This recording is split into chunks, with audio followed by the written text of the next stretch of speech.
Hey, what's up, my good people? Hey, it's Troy coming at you, talking about some contracting. So I just finished doing a class tonight.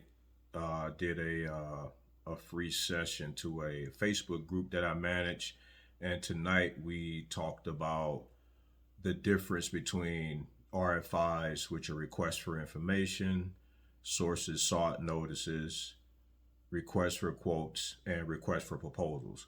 So I kind of just did a little breakdown of what the differences are at the very basic level, just to kind of stimulate some learning and just to get folks engaged in the conversation. So what I wanted to do is kind of do a quick recap of that session, but in a much quicker video for the benefit of the audience here on YouTube and any other social media. I can't just say one place, right? Because you got to be thinking evergreen. It can go anywhere. So, but the sources sought notices and requests for information, these are market research tools.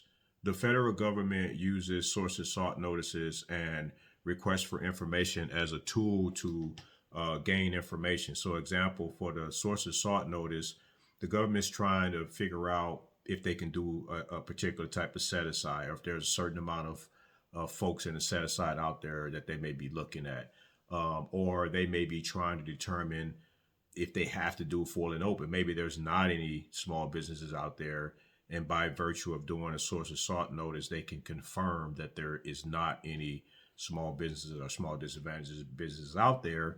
And in that case, what they would do is issue an unrestricted or a full and open competition, a solicitation on the full and open competition.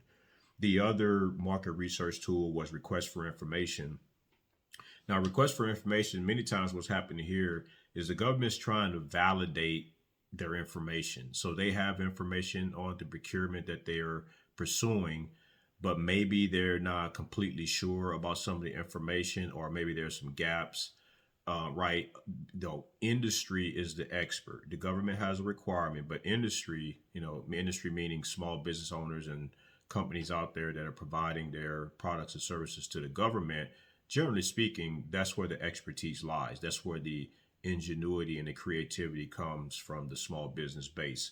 So the government is hoping that the industrial base will validate what information they have in that RFI. If it's incorrect, the good thing to do on behalf of a responding vendor is to state that, if something's flawed in the government's RFI, you should say something, because that's what the government wants. They're trying to get as good a solicitation as possible based on industry feedback, in this case with the RFI. Now, another reason that RFIs are issued is that like the government is seeking additional supportive information about the upcoming procurement. So maybe they don't have all of the information, and so maybe they're looking for industry to kind of fill in some of those gaps. So a lot of times they may put out a loose RFI for some information, have specific questions or specific topics that they want industry to focus on in their response. Other times they use a method, a type of market research method. For instance, they'll issue a draft RFP. What this is it kind of gets it out on the street and gives industry a chance to start responding and bidding to this. And this is where the government can start to identify any rubs or any challenges in the procurement. Maybe the information is not solid enough. Maybe the vendors that are responding don't fully understand. Well, in that case, a draft RFP can help that situation out. So source of sought notice and request for information, those are market research tools. And the other two that we had discussed tonight was request for quote and request for proposals. And what these are solicitation tools. So requests for quotes are generally issued under FAR Part 13 procurement procedures, and requests for proposals are generally issued under FAR Part 15